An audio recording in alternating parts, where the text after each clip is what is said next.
We are rolling.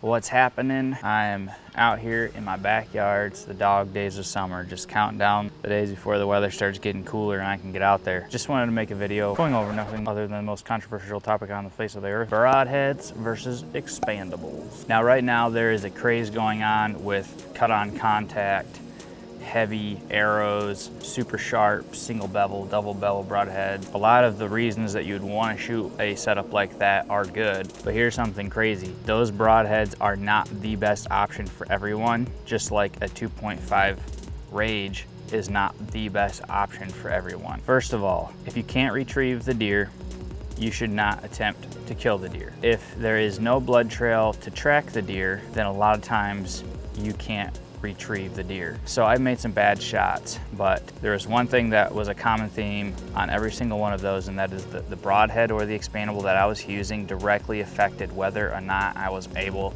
to track that poorly shot, wounded animal and recover it. Let's look at small properties. A guy that's hunting out in Missouri or Southern Ohio that's hunting a large tract of land has a different set of assets available to him if he makes a bad shot on a deer than a guy that's shooting, and winning a deer in a small parcel area. Drastically different, hands down, you can't argue that. Some states, you can't just walk in and get your deer if you have a blood trail. You can't just cross property boundaries. A deer that runs 300 yards in one state may have crossed one property line, but in another state, that deer could have crossed 4 property lines. So now you're talking about having to get permission from 4 different people to go retrieve that animal. And then just ask yourself some really tough questions like, am I a good tracker? Do I see blood well?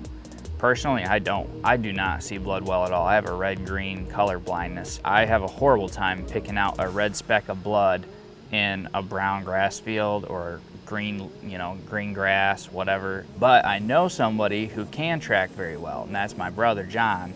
He can pick out a pinhead speck of blood within a 50-yard radius. So do you know somebody that can do that? And are you gonna bring out a tracking dog? Like if you make a shot on a deer, like a doe, and you don't know if it's gonna be fatal or not, and you don't have a blood trail to follow it, like are you committed to calling that tracker, going out into your perfect spot that you don't wanna mess up, and tracking that doe with a dog to figure out if you can get it or not? That's a tough question. And I made some shots on deer and they were questionable, and I ended up, not going the dog route.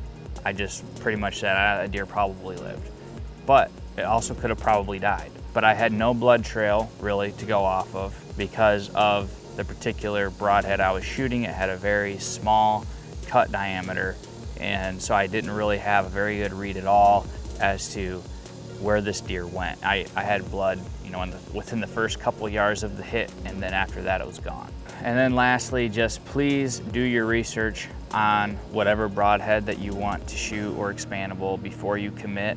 Watch as many hits on YouTube with that particular broadhead or expandable. Like if you're considering a Rage 2.5 cut, then just go watch the juries, because they and their whole team have shot them for years. You want to shoot a single bevel, a double bevel, go find people that are, channels on YouTube that are shooting these and watch their hits, watch the blood trails that they're getting off this. Like, are they able to just track the deer and find it? Are they losing the blood trail? Do they have to have a dog come out? Something might sound cool right away until you're really seeing the struggle that people are having with blood trails and recovering deer, and then that might make you second guess what you really want to do. At the end of the day, you don't want to be the test dummy. You just don't. I've got so many different broadheads and stuff. Like I've shot so many different brands, styles. I'm not trying to downplay anybody's brand or anybody's broadhead that they want to go with. I think that they all have their purpose, but I do not think that they are all the best option for everyone, because I think it's very situational. It goes beyond the bow setup. Like there's a lot of other factors to consider when you're thinking about the head that you're putting on, the killing head that you're putting on the tip of your arrow that you're gonna be throwing at deer this fall.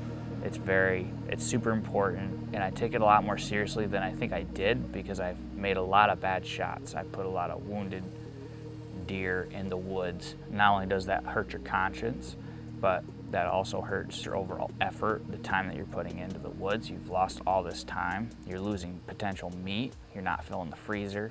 It just can take your morale and plummet it, because stuff happens. Like, we mess up, we put bad shots on deer, and having gear that you can depend on will give you the highest possible odds of recovering that animal is so important.